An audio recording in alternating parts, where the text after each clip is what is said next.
Well, good morning, everybody, and welcome to Ellensburg, Washington, USA. Thank you for being here on this very special day and special time. It's Monday, and we are about to start a noon broadcast, which is unusual for us. So the date here is December 11th, 2023, and the local time is something like 11:46 a.m. Pacific time, which means we have about 14 minutes before we begin the program today. We have 250 people live here, and we will continue to have people arriving in the next few minutes, but many of you are watching this after the fact as a replay, and you can look down below and you can see chapter titles, and I'll have a chapter title that says Program Begins. And you can go ahead and skip ahead to that. Click on that if you like. Otherwise, let's give you some sense of what's going on. I see a bunch of 5x5s out of the corner of my eye. Thank you for that. Here's a shelf cam, and you can see that our snow has melted again. We got a couple inches since I saw you last, but that has gone away. And it looks like it's pretty quiet weather this coming week, which is just fine by me because we have boys coming home again this coming weekend for an early Christmas for us. And I mention that to you simply because before I say hi to a bunch of you and ask where you're viewing from, let's go ahead and get to the document camera, and we will return to this schedule this coming Thursday. I'll announce this a couple more times today, I'm sure. But we will be back to our normal schedule. So the next episode will be Thursday, December 14th at noon Pacific. And then our last show before Christmas will be Sunday morning, 9 a.m. Pacific, December 17th. And then we'll take a break for the holidays. Where are you viewing from today? Now, I might as well just grab this iPad and get it. Oh, sorry. Got email, Jerome. Add guest. We have a guest, Jerome Lesemann.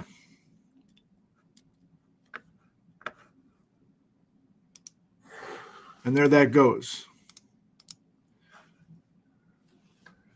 All right. Clyde Park, Montana, Derbyshire, UK, Rogue Valley, Oregon, Indianapolis, Indiana, Victoria, BC, Duval, Washington, Murfreesboro, Tennessee, Muncie, Indiana, Eugene, Oregon, Lincoln City, Oregon, Webb Lake, Wisconsin, just grabbing things as they scroll by. Vantucky, Washington, Boise, Idaho, Paris, Illinois.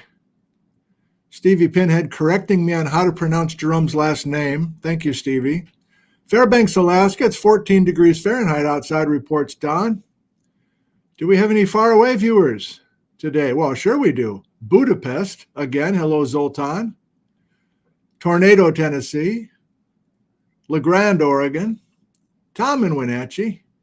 Atascadero, California. I always screw that up, Claudia. Salt Lake City, Utah. Pahrump, Nevada. There's Kirk in Sweden.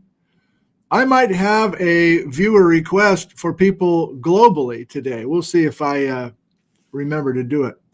There's Adele in Auckland, New Zealand. Hello, Adele. Long Beach, New York, Goshen, New York, Redmond, Washington. OMAC, says T. Lewis with an exclamation point. Kirk in Philomath. Hello, Kirk. Spokane Valley, that's Mark. Tri-Cities, Washington. Grindavik, Iceland. Hey, how's it going? Are you kidding? Isn't that the town that's evacuated? Hello from Iceland. I really like that guy. I can't remember his name. I watch every episode he does. I should remember his name. So you're kidding? Or if you're not kidding, what's the story? Bastrop, Texas. Newland, North Carolina. Glasgow, Scotland. Hello, Paul. Marion, Virginia. Burien, Washington. Brussels, Belgium. That's Zazu. Okay. Let me test a couple things out with us early here. Can I go to the desktop? Sure I can. And I feel like I want to do this. I want to remind some of you that this is a handy way to get to our alphabet letters if you're having a hard time finding one of the episodes.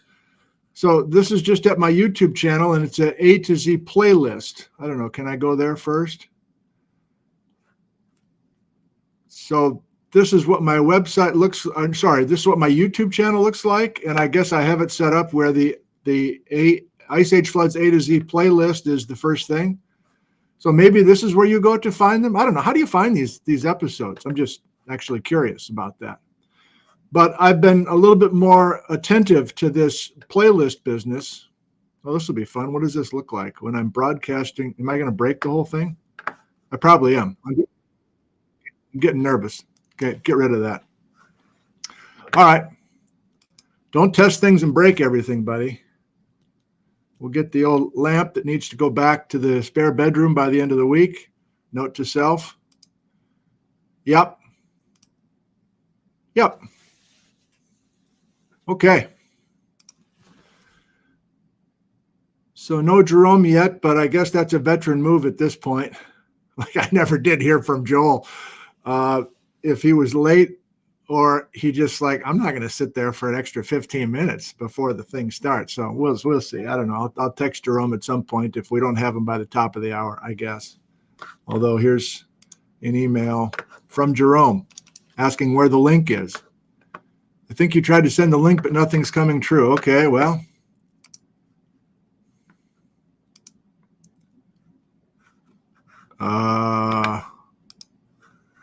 All right. Let's give you guys something else to look at instead of me with a mouth wide open. Give me a second, everybody. I'm going to try to add guest. I'll copy the link this time.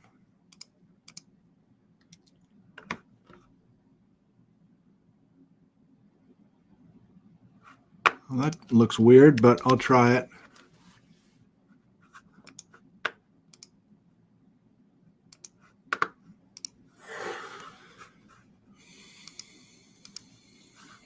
Give me another second, everybody. I guess I'm going to email back Jerome. Oh, God.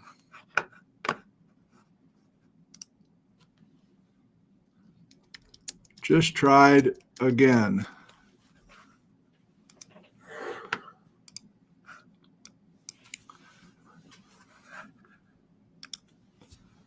Hopefully I'm sending the right link.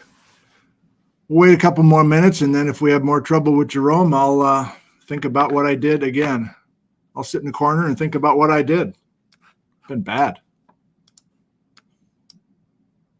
All right, a few more of where you're viewing from. Thank you for being here extra early. Here's to you for remembering to join us today on a Monday. We have over 500 now. D says, hello from Ritzville and Grovetown, Georgia, Carson City, Nevada, Menominee, Michigan, Ashland, Pluton, Bergen, Norway, West Frankfort, Southern Illinois, Vienna, as usual. Fell out to all fellow Montanans, says Charles. Baltimore, Maryland. Walla Walla, Washington. Pat from Yakima. Hello, Pat. Eugene, Oregon. Petaluma, California. Fabian, Alberta. Hello, Roy. And so on. Okay, well, I'm pausing. You know why I'm pausing. Am I doing something incorrect as I share this link with Jerome? I'm going to try it one more time just in case. Add guest, email.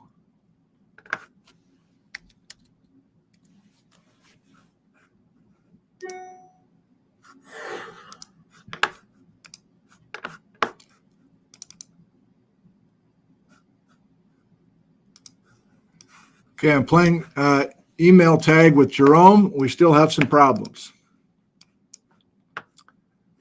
So let me give you another shot here and we'll work this out.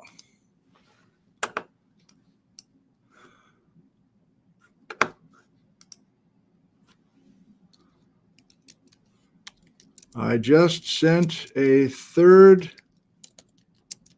email with link. Still no link visible? Question mark?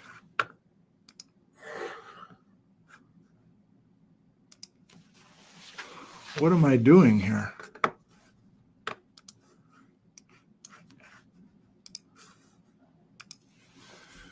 We have about 3 minutes before we begin. We might be starting a little bit late. I might need to work on this with Jerome just a little bit more. Thank you for being here and being patient for us.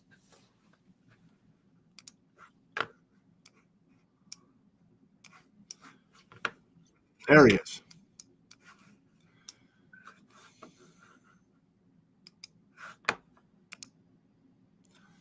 We have a body in the green room. Can you hear me, young man? Can you wave? Can you hear me? Okay, good. All right. I don't know what that was about, man, but whatever. You're here. I'm feeling better. So thanks. Terrific. Okay, everybody. I have 3 minutes before I need to start this program, and I need to go take a walk outside and get my head right.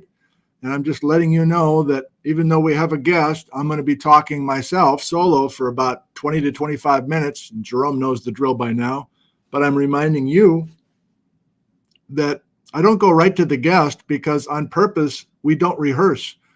Jerome barely knows what we're going to do today. He has some ideas, I'm sure, but we texted yesterday and I just asked him to come on. So this is like, I'm talking to you for the first 25 minutes, but I'm also talking to Jerome to give him some things to play off of. And then we just are up and running from there. So that's why I'm doing my stuff before the guest comes in. I think the veteran viewers know that by now. Okay. All right, I got 2 minutes now. I gotta get ready to go. Thank you for joining us. We will begin in 2 minutes. Vindman's Bakeries in the house. You gotta love it.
Well, good afternoon, everybody, and welcome to Ellensburg, Washington, USA.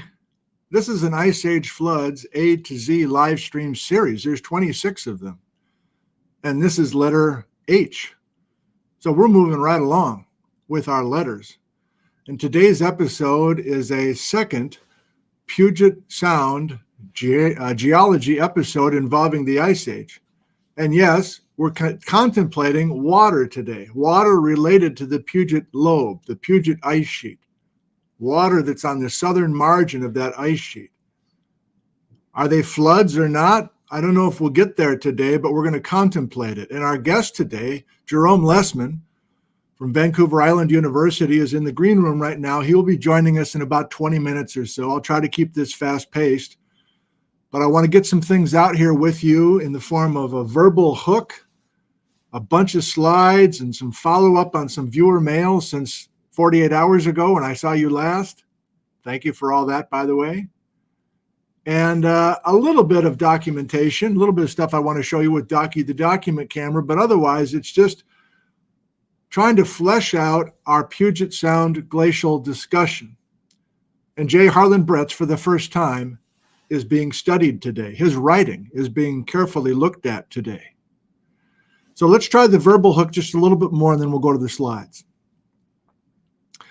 We go back to April of this year, April of 2023, more than half a year ago.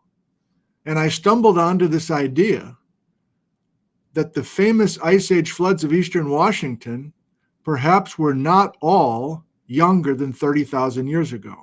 And the reason I stumbled into it is I was reading Bretz with my students last spring in Geology 351, and he's talking about the Spokane Flood. The Spokane Flood is tied to the Spokane Ice Advance, and the Spokane Ice Advance is older than the most recent ice advance. I'm like, where have I been?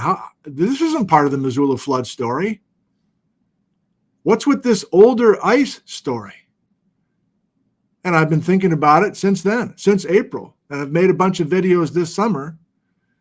And we are eventually heading to Eastern Washington, believe it or not, and we are going to be looking for evidence of older ice and ultimately older Ice Age floods. Potentially, the biggest floods are older than 30,000 years ago. If you didn't see sessions A and B, that's one of our open questions. But we are today with Bretz, really for the first time as he's writing stuff out, in Western Washington.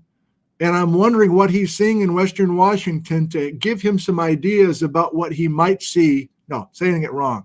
What did he see in Western Washington that informed him about what he was expecting to find in Eastern Washington? And if he didn't find those same kinds of deposits, was that instructive for him?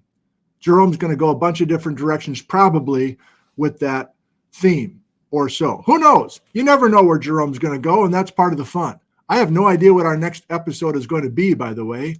Our next episode will be back to our normal schedule, Thursday at noon. Our next episode will be session I, Thursday, December 14th at noon. I have no idea. I have no idea what we're doing. And I think we'll just see what Jerome wants to talk about today. We'll probably just build off of it. Okay, let's go to the slides right away. And I want this to be as fast-paced as possible.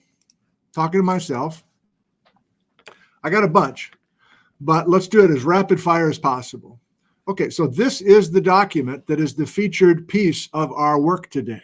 It's the PhD thesis of J. Harlan Bretz. And this is a beautiful old-timey image from Daniel Coe, Washington Geological Survey, who will come up again today. I'm reminding you that today we're still west of the Cascade Mountains, for those that are watching afar, a long way away. And we're thinking carefully about this drainage today, the Chehalis River Valley, which goes to Grays Harbor and the Pacific Ocean, an outlet from potential water that's at the southern margin of this ice sheet. And that's a very different situation, apparently, than the southern margin of the ice sheet over here. These are where the famous channeled scablands are. Yeah, if we need Dan Coe's help, we can get it. We've seen this in episode A, but this is the classic Missoula flood story, and it's a lot of water, and it's coming from Glacial Lake, Missoula. Now, what's Glacial Lake, Missoula? It's a bunch of water south of the ice sheet. This is all the same ice sheet, more or less. So if there's a bunch of water here and there's a bunch of water here, why wouldn't there be a bunch of water here? And if there is a bunch of water there, in other words, south of the Puget Lobe, is there an outburst flood story there? I don't know the answer. I'm just throwing stuff out. Yeah, we got Joel in the live chat. Wonderful. So remind you, Dan Coe's telling us the thickness of the ice. We're more than a mile thick in places. We're more than 3,000 feet thick here. We're approaching a mile thick as we get up to the Canadian border. Okay, we're getting this version of Brett's today. He looks like this by the time he's doing his famous work in the 1920s, and here he is living to the ripe age of 99. But we're in the early stage of Brett's, and reminding you now, keeping the pace going, he's a high school teacher in Seattle. We've told this story now. And he's a high school teacher in Seattle for 4 years, in his late 20s. Whoa. Please come back. Please come back. Thank you. And I've got some more detail from the viewers, thankfully. So this was the first high school that Brett's taught at.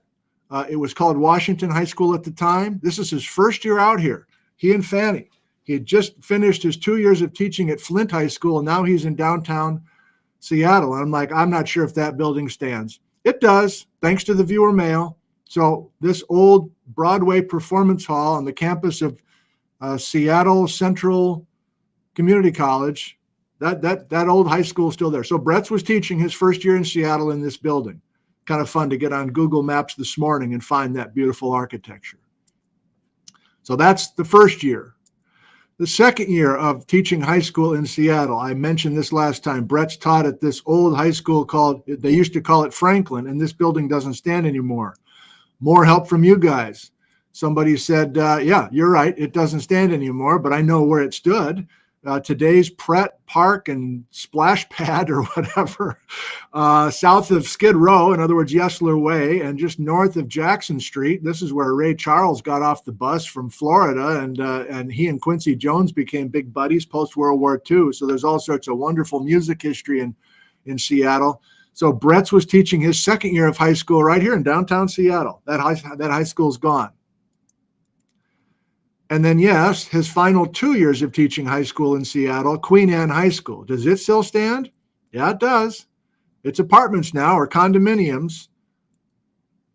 So fun to drive up to these old, beautiful buildings and imagine Brett's teaching in the third floor window. I don't know. And he's got a bunch of students. So these students are leaving out the front door of this high school, and they're going to look at glacial deposits during third period or something, with Brett's himself. Yeah, old postcard of Queen Anne High School. Good. So I mentioned the high school stuff again because, yes, these students are out taking these daily field trips from the local high schools, and Brett is presumably taking field notes every time he goes out. Maybe I wonder what kind of lab exercises he had for the students and that sort of thing. But this regrade business, this moving these hills, these cutting all these hills of glacial deposits, this glacial drift that presumably was all Vashon, but I think as reading Brett's PhD, he's got some older till exposed at the bottom, like at Belltown, for instance, in downtown Seattle. So this all works together, the personal history of Brett's, and then he's compiling this incredible amount of field data as he's walking with these high school kids. I showed you these last time. These are Brett's and his special Boy Scout kind of group that they called themselves the Peripatetics, and they're walking tens of miles each weekend and investigating all these places. It's fun for Brett's. He's mentoring the students, but he's also doing geology. Please keep in mind that now Brett's is in his 4th and 5th and 6th year of high school teaching. He's still teaching mostly biology, and he studied mostly biology at Albion College. He maybe took a couple of geology classes back in Michigan, but more or less he's an amateur. And I don't mean that in a demeaning way, but this guy's self-taught in geology. And he emphasizes in his recollections that he's just a regular at the public library in Seattle and University of Washington's library and finding anything he can read on geology. So this PhD is going to be done by an amateur. He's going to go right from teaching high school biology to being in a PhD program at one of the best geology departments in the country, the University of Chicago, and writing a PhD in 2 years based on his notes with a bunch of these high school kids throwing rocks at each other. Man, impressive. Pick it up, pick it up, pick it up. We know these. We've seen these. The regrade, got it. Exposure. I think of Tom Foster every time I show these photos. He was really deeply, he couldn't believe how many hills were cut open and moved. And so much of this is coming from Tom Foster's work a decade ago when he was collaborating with me. We did some Seattle geology videos. Amazing stuff. How much of this glacial geology would Bretz be able to write about in a PhD if he didn't have all of these exposures? I'm not sure. I lost track, maybe more than 50 emails from so many of you in the last 48 hours. I asked the question about what does an aneroid barometer look like in the first decade of the 1900s, because Bretz was loaned one of these from the Michigan Geological Survey, and then he had one also when he was doing his work out here in Puget Lowland. So it's determining elevation. I think I knew that, but I got all sorts of detail, which I won't relay here because I don't have it straight in my head, but there's not liquid in these things, and yet based on the barometer of the air, you can get a double check on the elevation of certain points. I screwed that up. It doesn't matter. Let's keep going. So thank you for I've got a collection of about 75 photos of aneroids at this point. Can make my own aneroid museum. I'm so grateful for all the help. It's really rewarding and meaningful to all of us. So yeah, I'm going to call him an amateur, even though he's not technically an amateur, but I think you know what I mean. So he's got maps now coming out in these first few papers. And again, Bretz looks like this. So let me take a pause from the slideshow without screwing everything up.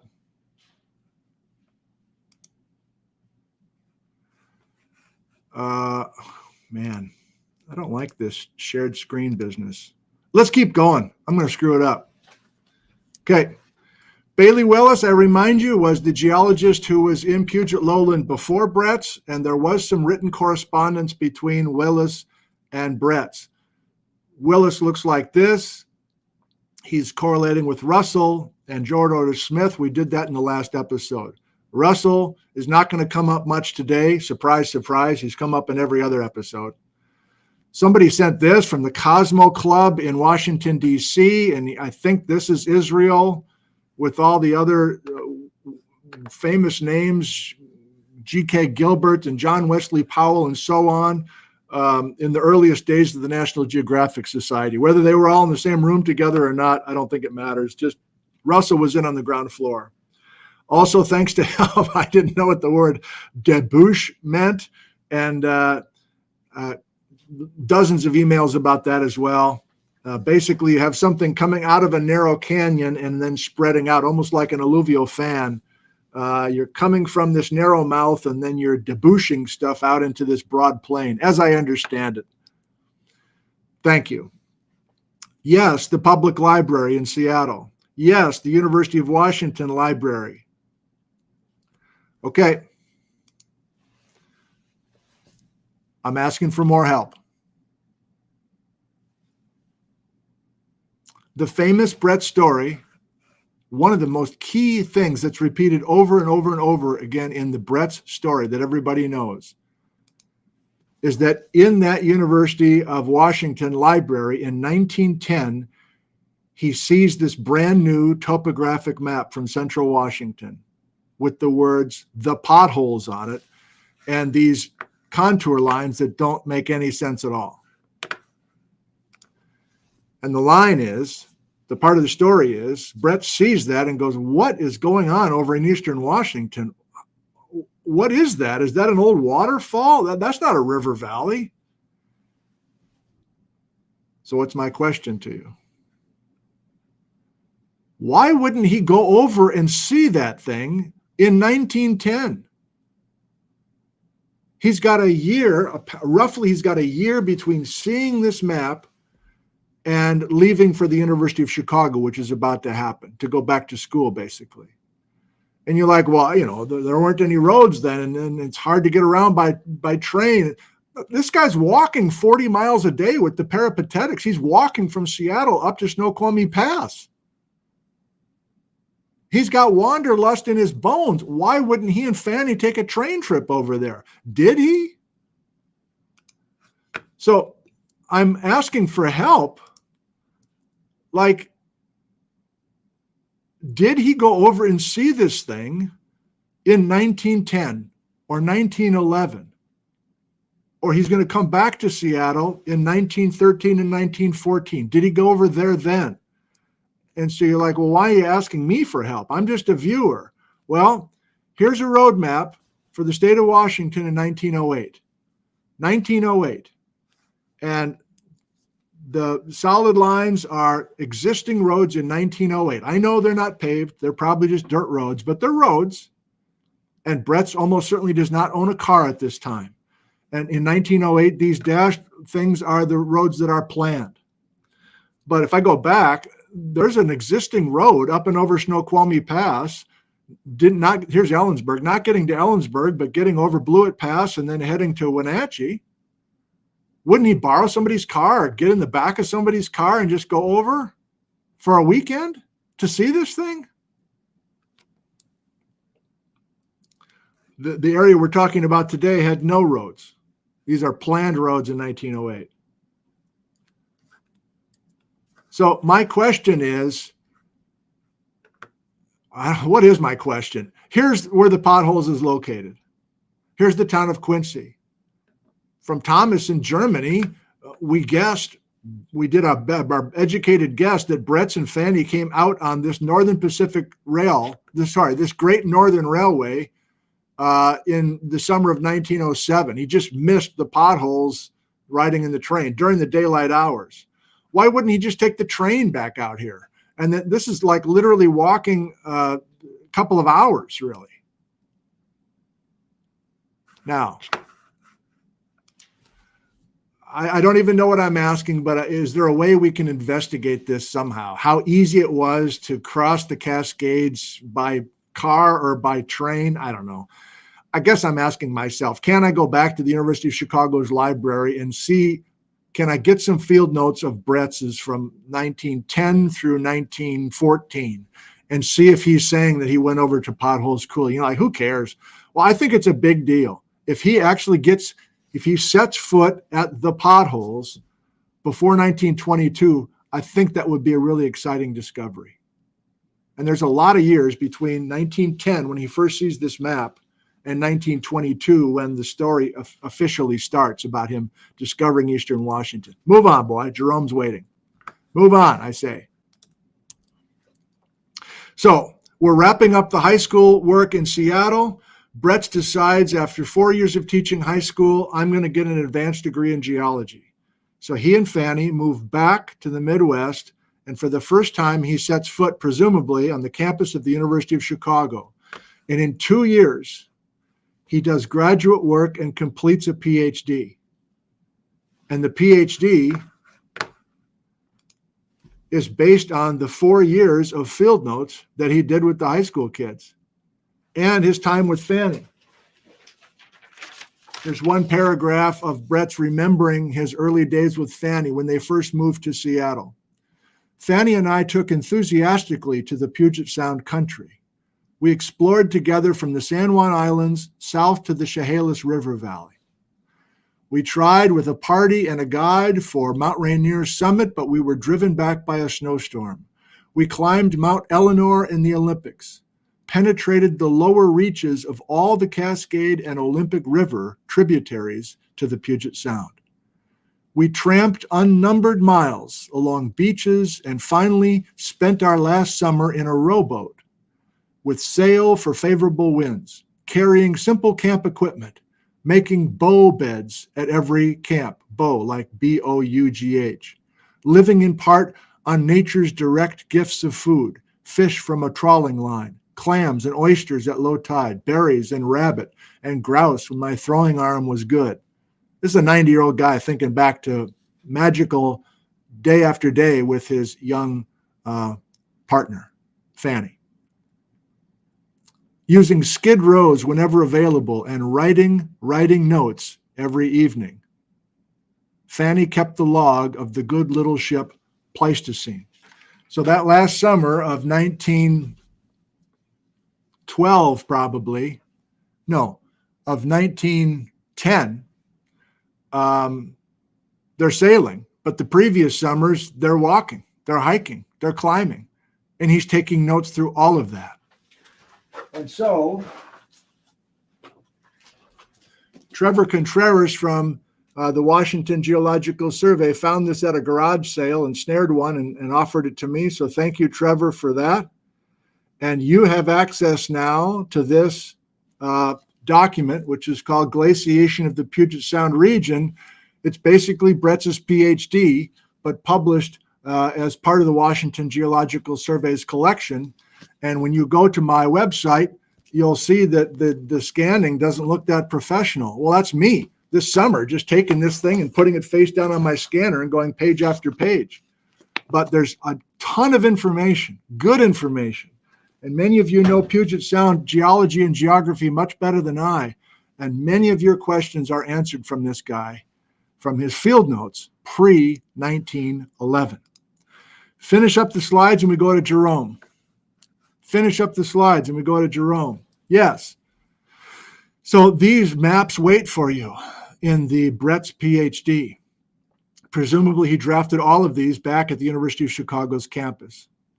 As I was reading Brett's dissertation in the last 48 hours, I was looking for stories of Ice Age floods, yokel loops, outbursts.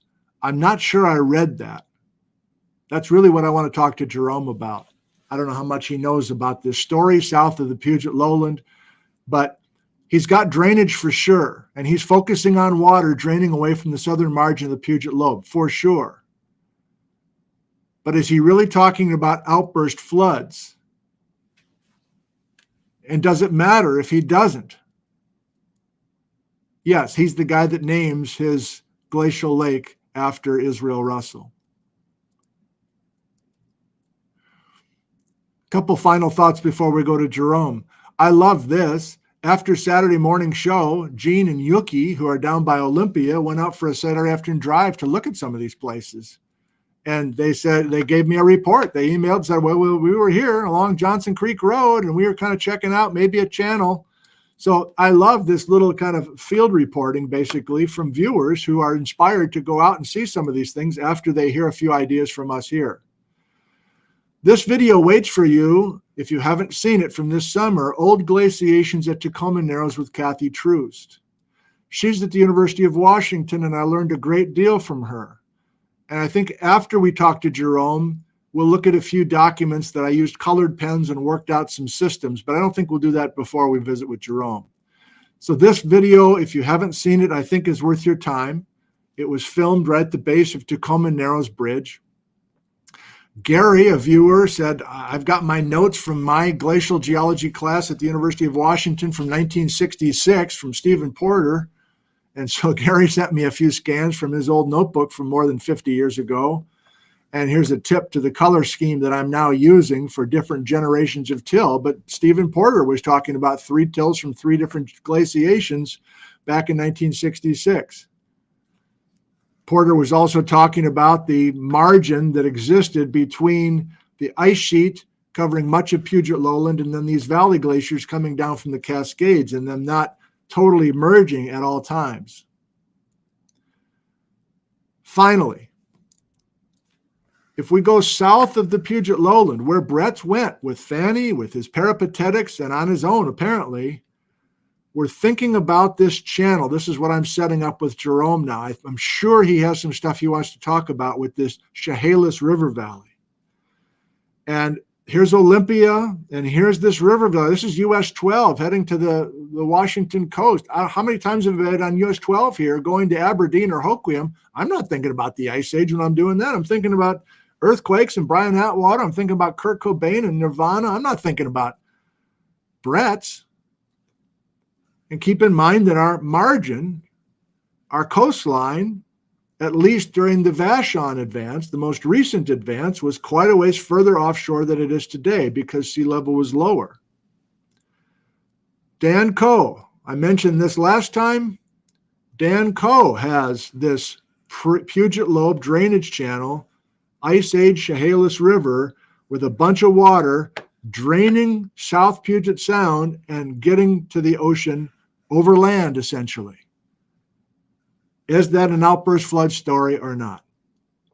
We'll save the Dan Coe stuff until after we visit with Jerome. Wonderful. Let's go and bring in our guest. Not bad, Jerome, 25 minutes. That's kind of what I promised. And we'll see if we're functional first of all, and then we'll just see where Jerome wants to go. Jerome Lesemann, how are you today? Good. How are you? I'm doing great. You're looking good. You're sounding good. How about my end? Yeah, all good on your end. Excellent. Thank you for your time. Are you in final exam week today or this week? It's just starting this week. Okay. Yeah. What kind of semester has it been? It's been pretty good. It's just, they're all busy in their own way. So you know what that's like. So yeah, exams, marking, projects, papers, blah, blah. All good. That. Well, short notice for you to come on, and I don't know where you want to go. Let me lob out one potential idea or for a question, and then we'll go where you want. I know that you've spent an incredible amount of time thinking about the southern margin of the ice sheet in eastern Washington, but have you spent much time thinking about today's topic, the southern margin of the ice sheet in western Washington? Yeah, I have. Let me show you something. Oh. On the wall of my office, something I see every morning when I come in. Wow. This is the early Ralph Hagerud LiDAR, Puget Sound LiDAR Consortium poster, but that thing's been around for a while, and I've been staring at it for a while. Excellent. So it's pretty spectacular. I'm going to follow your lead. Let's go. Are you? Oh boy. Yeah. Okay. So I'll lob one out to you. Good. One thing that's interesting, I think, to think about is if Bretz effectively cuts his teeth in glacial geology in the Puget Sound, how much of that does he take with him when he eventually goes to central or eastern Washington? So how much of the context, the framework that he's thinking about is informed by what he's seen in the Puget Sound? I think that's an interesting question. Well, I do too. Let me stop you right there. So Bailey Willis and Israel Russell are not talking about outburst floods at all. I mean, no. I read those papers pretty carefully. There's no talk of that. They're focusing on, they're doing recon basically. Okay, fine. Yeah. And there's hardly any exposure anyway. And Bretz is even careful to say in his 1913 paper, look, I got hardly any exposure. I'm walking along railroad lines. I mean, highway cuts. It's so much dense forest cover. And yet he pieces this story together about drainage channels, and he is going all the way from the Canadian border down to that Chehalis River Valley. Did you have time to read any of that? Had you read Bretz's PhD before? No, but what I had read before is there are chapters out of that thesis that are published as reports. Okay. So there's one on the channels of the Puget Sound, there's one on the moraine, that kind of thing. Okay. So some of those I had read, but the whole package like that I kind of crammed in the last 16 hours or 20 hours. Sure.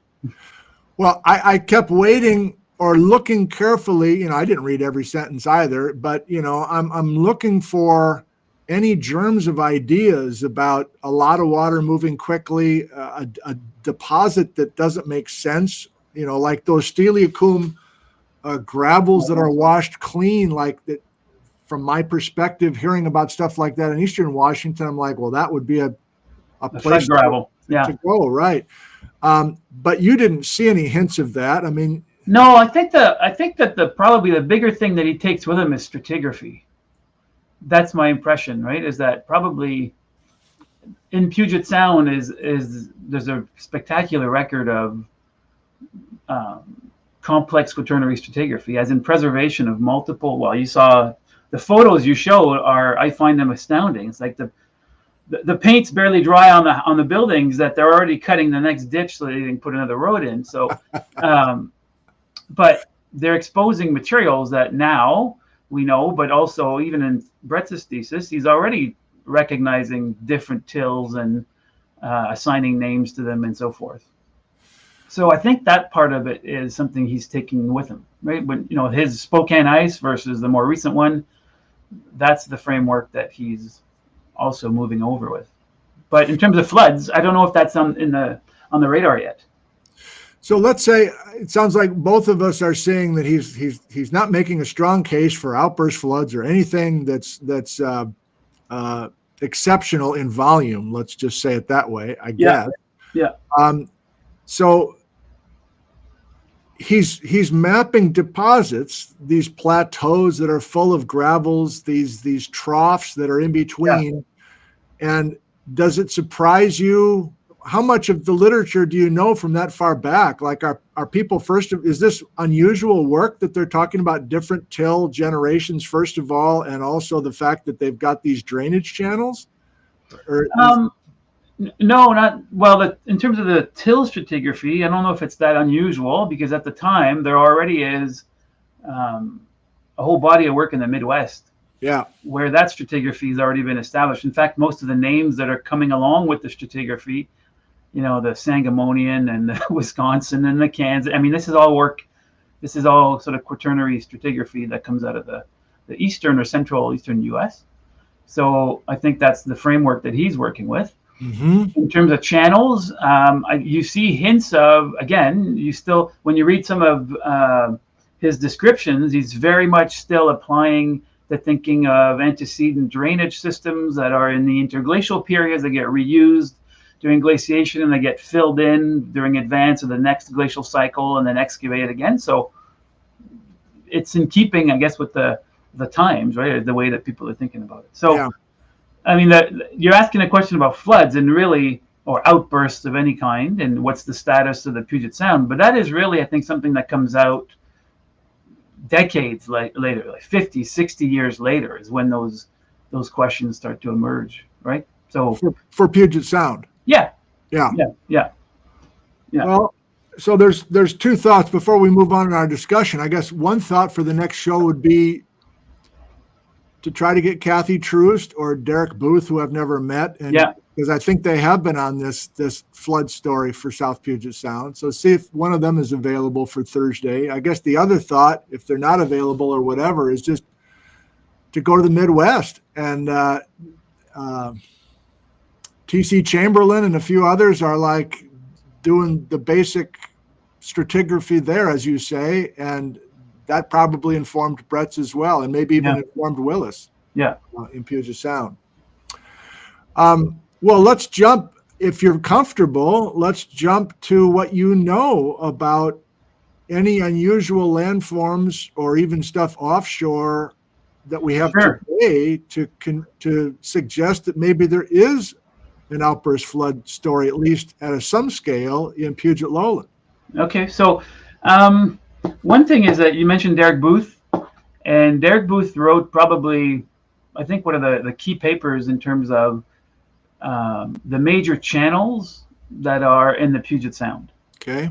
So if you show, or if people can recall that beautiful DM from Dan Cole, right? Sort of that one of those great diagrams.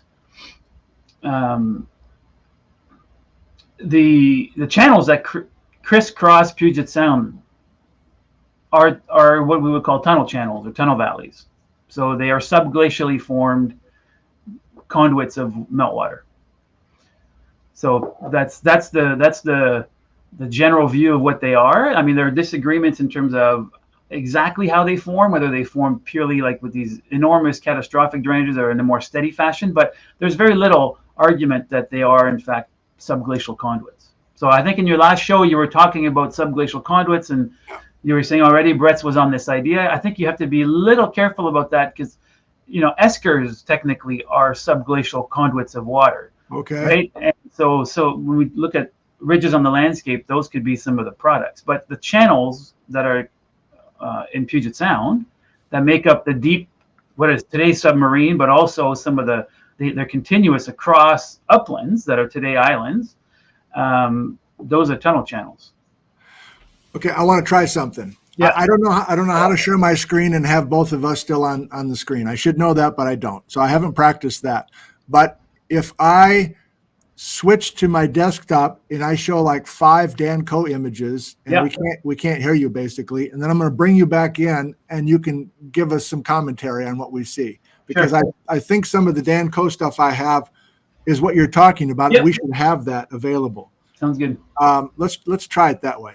What if I just do this? Oh, hey, that's you and Dan Coe. Can you still hear me? I can hear you. Can you hear me? All right, let's try it this way. Let me just. Sounds good. That's kind of a fun surprise. Jerome, meet Dan Coe. All right. I'd like to meet the guy. His work is amazing. So yeah. It is. So this is. I'm going to hide you for just a sec, Jerome. Yeah. So viewers, this also is available as a video that's on my YouTube channel. From a year ago or 2 years ago, I went over and spent a morning with Dan, and really personable guy, and showed me how he operates and how he makes all these incredible graphics. He's a half cartographer, half artist, and very humble fellow, and came over to Ellensburg and gave a talk here before the pandemic, and just wonderful stuff. So let's bring Jerome back in. So you can hear me, Jerome. Let me pause for just a second. Viewers, can you hear me as well? If you can hear both Jerome and I, and we can see Dan's map right now, then we're going to proceed just like this. There's a pause in the comments. 5x5 for me too. Can you do Nick 5x5, please? Yeah, I think that's okay, working. Great. Thank you. Yeah. Okay, good. All right, this is fun. Well, we can't see the whole thing. I guess I'm going to hide you every once in a while. So here is, we're at Hood Canal. I think this is like Port Orchard and Bremerton right here. And we have this amazing topography. And here's Dan bringing these arrows in, which is just gorgeous.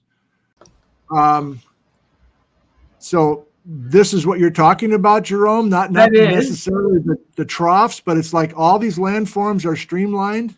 Yeah, I was actually, so there's the streamlining. The streamlining occurs on uplands, and then between the uplands are effectively defined because there are troughs or channels that dissect them and separate them. So if your last slide you showed before, there's examples of the drumlins from the Puget Sound, but the last slide you showed at the start had a broader view of the entire Puget lobe.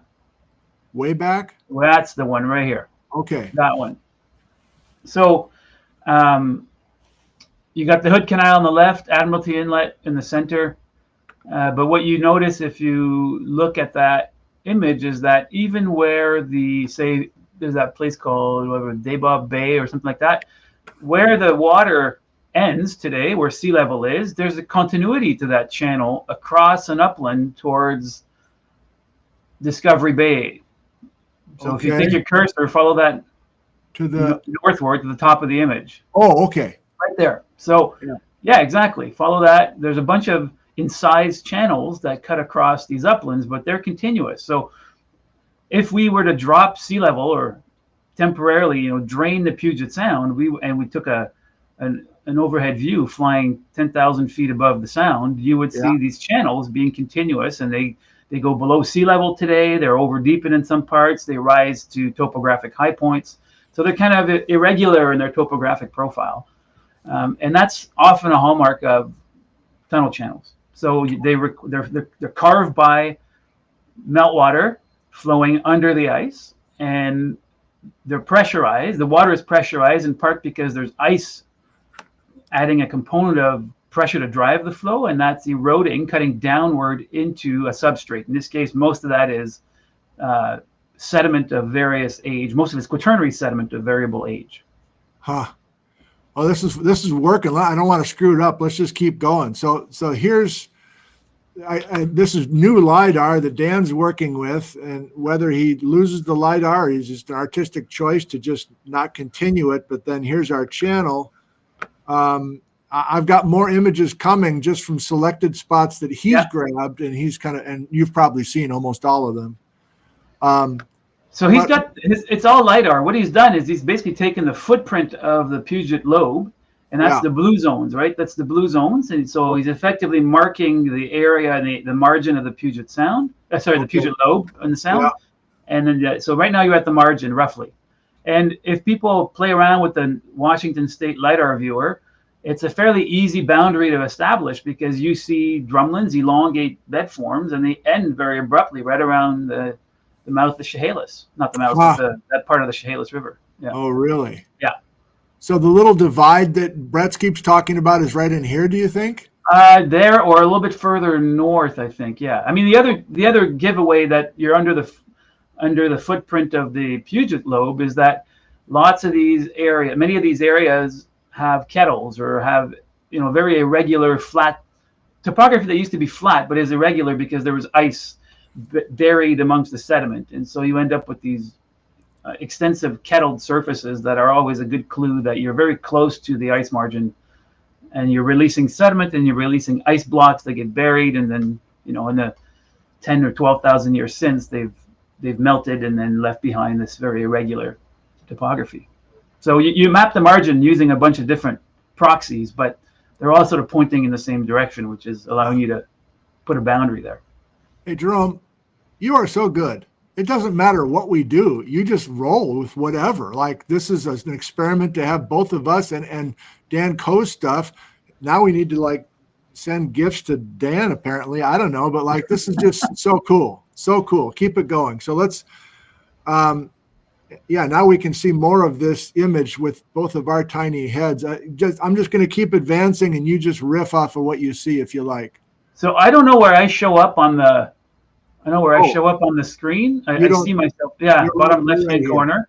Yeah, but I can move. Maybe I can move you. Do you want to be moved? No, just leave it like that. I'm just going to point, if you see that, right above my finger, right above my finger.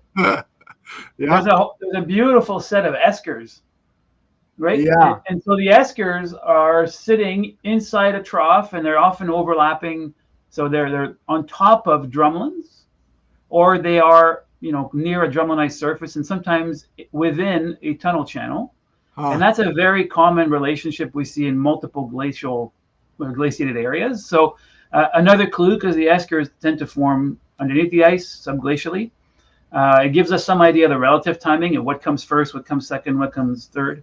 But it's also reinforcing not just the fact that we're under the Puget Lobe, but that the record of meltwater and discharge through these conduits varies. So there are times when you carve really, really big channels and other times when you deposit smaller features like eskers. So presumably everything here is Vashon in age. Depends. I mean, at the surface, the sculpting of that surface probably is, but beneath the surface, no. Beneath the surface, there's a combination. I mean, Kathy Truth's work really shows that there's a combination of, let's think of them as surfaces that are preserved or portions of surfaces. Yeah. So and of course there's bedrock that's much older, but the sculpting of the bedrock certainly has had a Vashon or at least a late Wisconsin episode of shaping. But in areas of sediment, that's a bit more of an open question in the sense that it's hard to make a general statement. There are going to be remnants of sediments older than Vashon, and their distribution is going to vary enormously. And so when you're in a big channel, in a big tunnel valley, you may have incised through, hundreds of feet of sediment, in other places much less. And so what you're preserving is variable. Okay. Viewers, we're going to get some questions. You can go directly to Jerome with some questions. I'm just going to keep rolling with him now. So Mary Sue wants to know let's do it now. What's an esker, Jerome? Okay, an esker is a mostly, it's a glaciofluvial deposit. So it's a deposit of sediment that have been moved by meltwater, but in this case, they are moved by meltwater that flows in a conduit, or think of it as a pipe or a tunnel, but the tunnel is cut upward into the ice. So it's not incising into the bed, often a little bit into the bed, but into the ice dominantly, and you fill that conduit with sediment. So then when the ice melts, you only see an esker after ice is retreated, because you require the ice to retreat to basically expose that infill of the conduit. Okay. Time out for just a sec. Great job. Mike, I just happened to see your question in lowercase. Mike's like, I'm a little confused about what we're doing here today. Like, what is the goal of today's talk? And that's a fair point, Mike. So that's my job. Let me try to, now that I get a sense of what I'm trying to do with Jerome and what we'll do after we say goodbye to Jerome, let me try, Mike, real quick. We're about to say goodbye to Puget Sound. I don't think we're coming back unless we really need to. And Brett's is saying goodbye to Puget Sound. He's not really coming back. He's went to University of Chicago. Yeah. He'll be back one more year teaching at the University of Washington, but that's not going to last very long. So Jerome and I are combining a discussion of what Brett's has written about 100 years ago plus, combined with what we think we understand today from Jerome's contemporaries. And we're ultimately thinking about what exists in Western Washington that Brett's saw that helped him realize that Eastern Washington's a totally different animal, apparently. Like, we're starting to realize that he's seeing quote unquote typical features south of an ice margin. And once he gets to Eastern Washington in a few years, which is for us a few more letters from now, things are atypical. And that's an understatement for Eastern Washington. You want to add to that, Jerome, at all? I think that's probably right. It's atypical, but I think it's gonna become atypical for Brett's because very few of the pieces are gonna fit in terms of what he's going to come with and expect in a way. Very few pieces are gonna fit. And I think that's what's going to make some of it atypical fairly quickly when he's realizing that. It's just kind of fun to think about him walking around in Drumheller channels and thinking like, is this like this isn't the Chehalis? This isn't what I saw in Hood Canal or whatever. Yeah. I don't know how much Western Washington was on his brain. It'd be fun if his notes had some of that, but I'm not sure it does. Okay. So let's just, I think it's easy to just sort of go off in a million directions. And it makes it tricky to find the thread. So let's just go back to some of your early questions. Okay. Outburst floods in the Puget Sound. So there's a really great presentation by somebody named Barry Goldstein. It's an IAFI, Ice Age Floods Institute Puget Sound chapter presentation from, I think, not that long ago, a few months ago, on outburst floods in the Puget Sound. And it's outburst floods in the Puget Sound that are smaller than those that, so maybe I'll post a link. I'll send you the link or people can look it up. Okay. It's really great. And it goes through some of what you've gone through in the last couple episodes in terms of recounting the history of work in the Puget Sound. But the Puget Sound is an interesting case or example because you've got this long lobe of ice that extends into the sound coming from really an extension of the Strait of Georgia, from the western margin of the Cordilleran ice sheet. So basically going right by my neighborhood and straight into the Puget Sound after. But you also have ice in the Cascades that is expanding as the Cordilleran ice sheet grows. They're not always going to be in contact. In some parts they're going to be in contact. They're going to be a little bit out of phase sometimes in terms of timing. But the Cascade glaciers grow as well, just because climate is colder. So those Cascade glaciers are going to be shedding meltwater. They'll produce meltwater, but the Puget lobe that encroaches into the Puget Sound will start blocking some of these valleys that drain. So the valleys that drain westward out of the Cascades will potentially get dammed or blocked by ice from the Puget lobe. So from the eastern margin of the Puget lobe. Yeah. Right?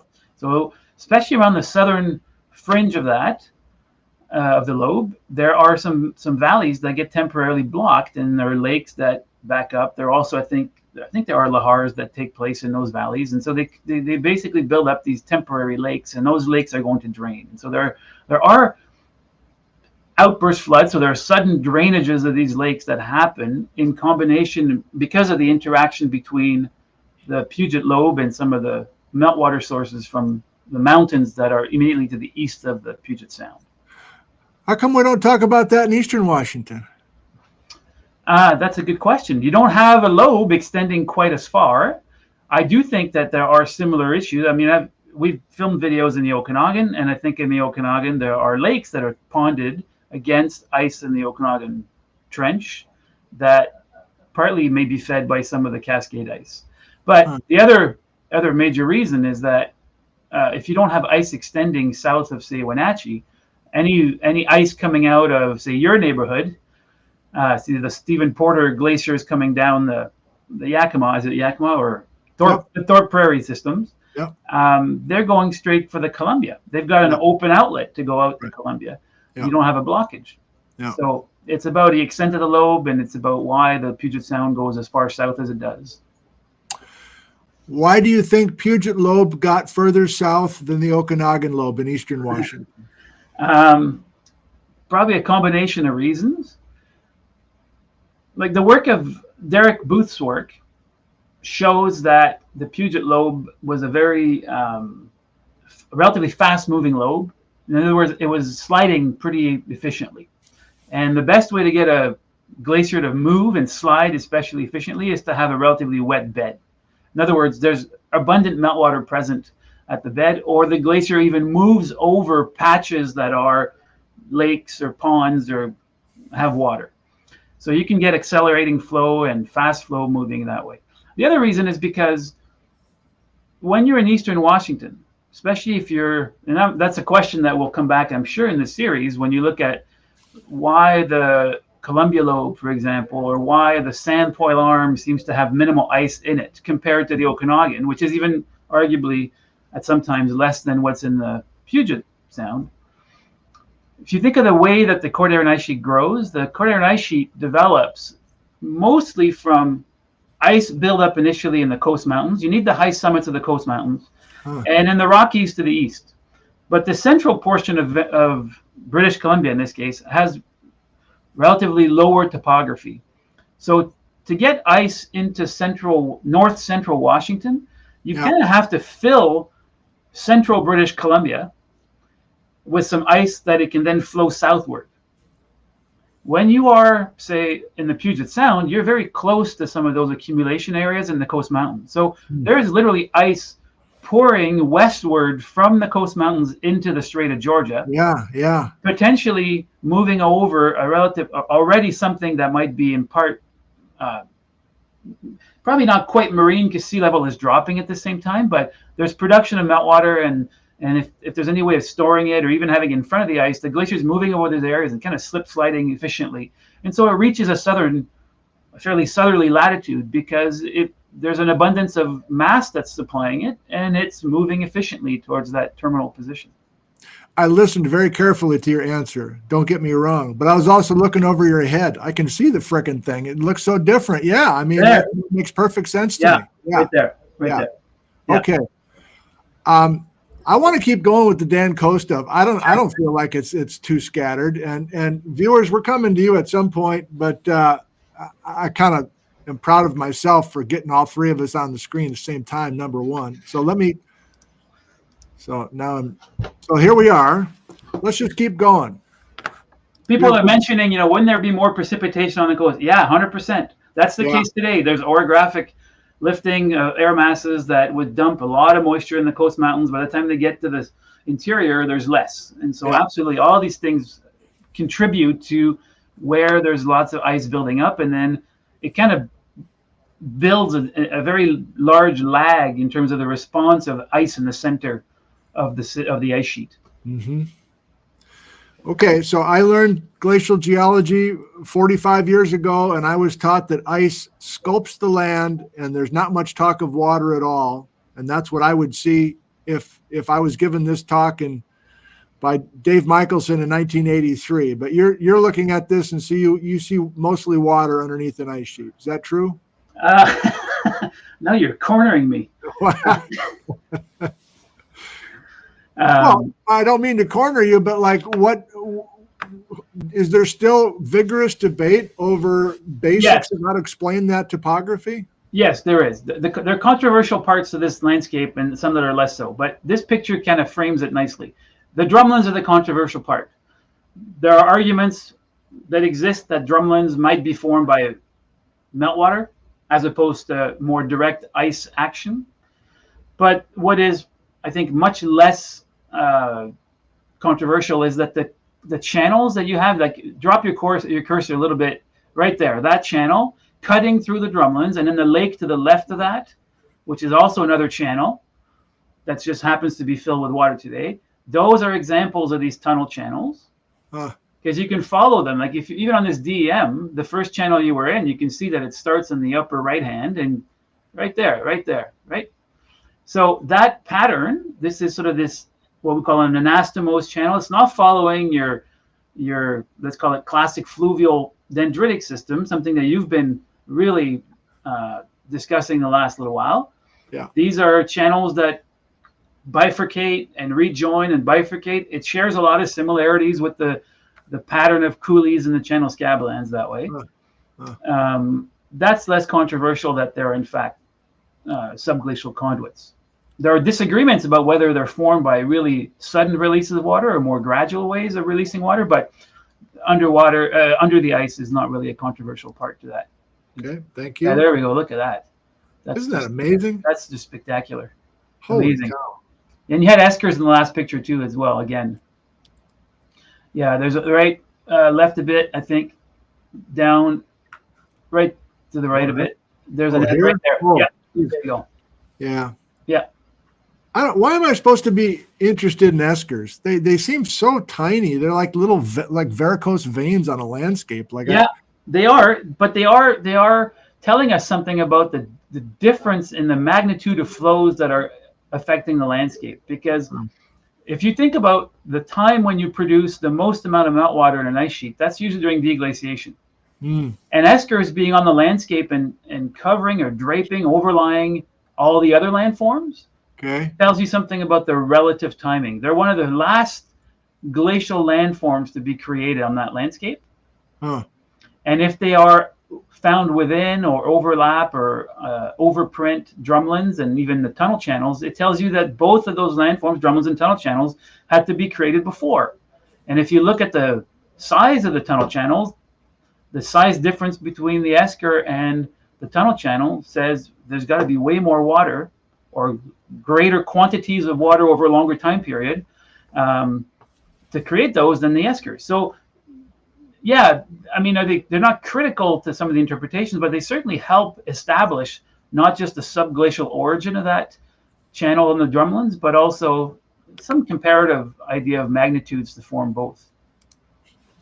Doing great. Let's keep it moving. I got a few more of these. A couple of these are brand new to me, and I just think they're stunning. I don't know if you've seen them. So obviously these are wonderful. I mean, this is up by Bellingham. Yeah. And he's actually calling it an outburst flood. Yeah, so that's that particular feature with these elongate sort of strips or these areas that have been scoured, but also you recognize a bit of this anastomosing pattern. There is actually an equivalent form across the border, just across the border in Canada. And there's a relatively recent paper by John Clegg and a bunch of colleagues that documents an outburst flood from what's called Glacial Lake Fraser, which is around the Prince George area in central BC. And it's a flood that courses through the Fraser River Canyon in the Fraser Valley and exits onto the Fraser Valley. And so there are similar features as this one. I think that's the one it's in somewhere in Whatcom County, I think, or something like that. Yes. And I think that might be more associated with a local outburst from some of the Cascade ice, but still, that might well be an example of a flood feature we could recognize. I'm digging this big time. I mean, come on. Yeah. I don't even know where we are right now, but you just basic geology 101, cross-cutting relations, right? We've got exactly your streamlined scene that presumably was continuous in that shade that Dan has picked for us, and then would you then have this whole kind of? Well, you have top center of the image. You've got a whole complex of eskers again. Not that I want to harp on those excessively, but there they are, right? So you see how important they are, and because they're just all over the landscape. Yeah. And their arrangement is a bit more sort of irregular there, so that's often a clue to the sort of the disorganized nature of the subglacial drainage, which is something we might associate with deglaciation when the ice is kind of not breaking up so much as it's disintegrating and melting irregularly. Yeah, But they're then squirrely. yeah, exactly, all squirrely. And then, the river has since trenched through that glacial surface. But this, so not the river, but not the streamlined surface, but this intermediate color. Yeah. Is that, what is that? One vote is, I'm just a rookie. One vote is that this is just a bunch of meander scars and it's that wide because there's just been regular snaking cut banks. But is there potentially a vote for some sort of bigger flood coming through there? It's possible. It's also possible that these are outwash plains at some point in that period. When I look at the meandering, the size of the channels, they look pretty similar to those of the modern river, the purple area. Yeah. So that sometimes is a clue that if you realize that there are terraces with channels that are way bigger than those that are currently in the river system, it's a clue to different magnitudes. Okay. So I don't know, and I'm not quite sure. I think we're on the sort of southeast side of the Puget Lobe coming out of the Cascades there, but okay. I'm not sure. I'm not putting you in a weird spot, am I? Like, I'm not forcing you to like do some stuff that you wouldn't normally say, am I? No. This is all good. I just want to make sure we're on some kind of track that gets people where they want to be. Well, yeah, but I don't want you to get in a spot where you're like, oh my God, this guy from Canada, he's just like, he's seeing all sorts. It's like some sort of Rorschach test. He sees his mother in this thing. Like, it's not what I'm trying to do. We're trying to get some help because look at that. Yeah. I don't know where Violet Prairie is, but I think it's south of Tacoma and Olympia, and same kind of. Isn't this similar to the image we just looked at as far as? Yeah, absolutely. But I think maybe one of the interesting questions there, which I don't think is the case, is there a stream there today?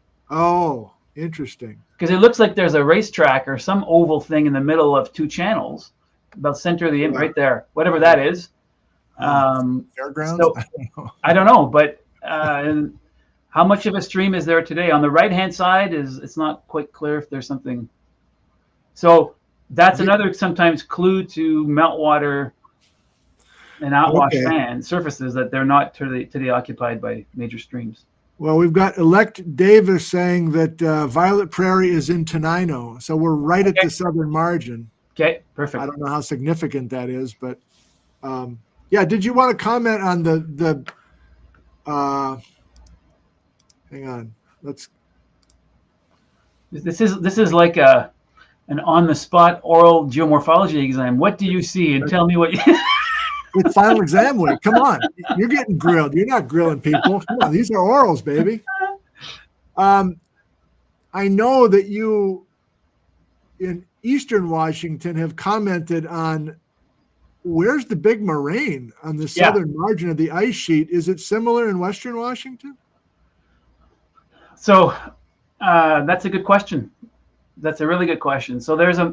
I mean, is there? Let's just turn it around. Is there a moraine at the end of the Puget Lobe? I don't think Brett's is saying there is. I don't think Willis. They're looking for it and they don't see much. There's a preliminary paper by Brett saying, I think called Terminal Moraine of the Puget Lobe, and he says it's underwhelming. Yeah. So there are patches even from the thesis that you showed. Some of his maps in places show patches of moraine that he calls moraine. In other places, he's got other materials, and more often than not, that other material is outwash. They're sort of these outwash terraces, or they're ice contact deposits of sand and gravel. But the moraine itself is not overly impressive in terms of a landform at the southern terminus of the Puget Lobe. Now, one of the reasons that might be the case is because, as we mentioned, the Puget Lobe being very wet and lubricated with lots of meltwater, the tunnel channels that Derek Booth mapped out and explained speak to the same sort of general idea of having water flowing underneath the lobe. There's also these two lakes during the retreat of the lobe, Lake Bretts and Lake Russell. They have to go somewhere, so they presumably drain. So there's all kinds of different ways that outwash could be generated and essentially rework a lot of the moraine. The the other, I think, and I know this is part of the thinking, is that the lobe advances relatively quickly to its terminal position and then retreats extremely fast. And people talk about a retreat of the lobe in terms of a few centuries for a good part of the length of the Puget Sound. So that leaves very little time to actually build up a terminal moraine into a substantial portion. So if the retreat is very fast, it means that the main way that you're going to retreat is through melting. And so you're going to be producing lots and lots of water very quickly, which is going to have to go somewhere. It can be temporarily in the lake, like Brett's Lake Russell, but also draining through the Chehalis as an example. Well, this is sneaking ahead to January, but it's been a number of times I've been with you, and we're at the Withrow Moraine in the southern margin of the Okanagan lobe on the Waterville Plateau, and you're like basically screaming in shotgun in the car, like, where is the moraine here? Where's the out? You know, it does seem strange to you in eastern Washington that we don't have much of a moraine for a huge ice sheet. And I guess now that's one thing we're thinking about today. There is all of these outwash gravels. There's tons of outwash, whether it's flood or not, in Puget Lowland, and it appears to be missing in eastern Washington. Yeah, so I think the Withrow Moraine in eastern Washington, I mean, there's a moraine there. There's some form of landform. It's visible on Google Earth. You can see the arcuate shape very well. But what is more surprising to me is that you don't have in front of the moraine, so in this case it would be south of the moraine, you don't have these enormous outwash trains of sand and gravel. So most of that seems to be captured by Moses Coulee, and it flows into the Coulee. But it does sort of probably relate to just how long the lobe, the Okanagan lobe in this case, how much time it spends in its terminal position, and it may be fairly short. Yeah, it is also part of the story in terms of the Puget lobe. And then if you keep going further east, good luck finding moraines. There's a few. I think the Columbia lobe might have one around Chewelah, Washington, but that's north of the Spokane River. But Pend Oreille Lake and the Purcell Trench lobe around the Pend Oreille Lake, not a major moraine there either, but that's right down the flood route from water coming from Missoula. But the terminus of the southern margin of the Cordilleran ice sheet is nowhere near as well marked as the terminus of the Laurentide ice sheet, say in the Midwest. Interesting. Yeah, we got to come back to that for sure. Whether maybe that's the next couple of shows. I see Joel is still in the green room, as well as Backcountry Gary. I'm not the green room, in the live chat. Yeah. So that's cool. Let's do a few more. I don't know how much you got. You got a little more time, Jerome, or you got to go do? No, something? I got lots of time. It's all good. I got some pictures if you want to see some stuff too. Oh, you do? Yeah, I got a few things queued up. Let's do that. Let's do that. Let me just, before we do that, let's go back to one question you asked, and I'm not the best person to answer, but Joel might be able to chime in in the chat. There is, and Brian Atwater told us during the visit where you filmed, that the mouth of the Chehalis River, so where it empties into the ocean, there's apparently a pretty sizable deposit of sediment there at the Chehalis, and not just fine-grained sediment, from some fairly coarse material. So that might be, and it might be expected in terms of being the outflow of the main drainage route of the Puget lobe and whatever amount of water it produces. Holy God. I must not have heard that. I don't know where I was. I haven't seen, I think so. I mean, I think it's in various theses and reports, but I haven't seen something sort of definitive on it, but that's what I remember hearing from Brian. Hey, Joel, in the live chat, if you've got something to say right now about that, would it be a little mini Astoria fan or something at the mouth of the Chehalis River versus the mouth of the Columbia? Is that what you're visualizing? Something like that, I think. Yeah, okay. That's the idea. Which would be expected in the sense that if the Chehalis is in fact a major outflow channel for a good portion of the meltwater and the sediments that are produced, the Chehalis Valley itself, if I had to predict, the Chehalis Valley is probably fairly deep, filled with pretty coarse sediment, surprisingly coarse sediment compared to what it's moving today. Oh, wow. And there would be an extension of all that load of sediment offshore some distance. But you've got an enormously broad platform there at the mouth of the Chehalis by Westport area and offshore Westport. So maybe there's lots of place there to kind of park all that sediment. Okay, now I'm gonna be the one getting carried away. So whether it's Derek Booth or Kathy Troost or you or a combination of all you guys, like if there are sizable outburst floods coming down the Chehalis and we're cutting through a bunch of bedrock, I'm not going to say there's a coulee because it's not, well, there's some Silesia basalt, but it's not the Columbia River basalt. But like, that's a new thought for me right now. How much imaging has been done across the profile of the Chehalis River as you're driving down US 12 towards Hoquiam and Aberdeen? If that's a huge canyon. I don't know that it's a huge canyon, and I don't know that there were mega floods through the Chehalis. It's all a matter of magnitude, right? So the Barry Goldstein example, I think one of their numbers is about discharge of like 10 to the 3 cubic meters per second. It's not mega flood scale, but it can be an outburst flood in the sense that it's a very sudden release, right, of water.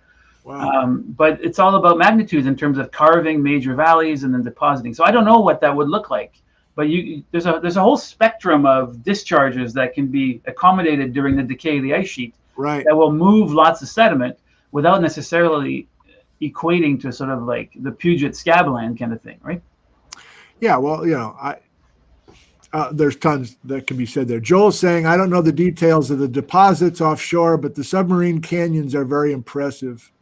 Yeah. Okay, you got some, you want to try to share some photos, and while you play with that, thank you, viewers. I'm feeling like this is especially electric at the moment. That's just my take on it, maybe not yours. You're like, electric? I'm barely awake. Like I whatever.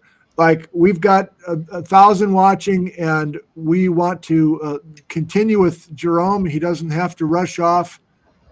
We caught him at the end of the semester. He's had tons going on. So like, are you going to slow down in the next couple of weeks? Are you going to like sit in front of the fire or something? And Yes, eat sure. popcorn? Okay. Yeah, that's it. All right. So I'm still on the idea of what does Brett take with him eastward? Yeah. So one of the things that I think that he takes with him, but maybe that's just the way things were called. But if you look at his maps and his thesis, especially around the southern margin of the Puget Lobe, so roughly where, essentially where the shoreline of Lake Bretts and Lake Russell, especially Lake Russell occurs, where you've got these patches of moraine, outwash.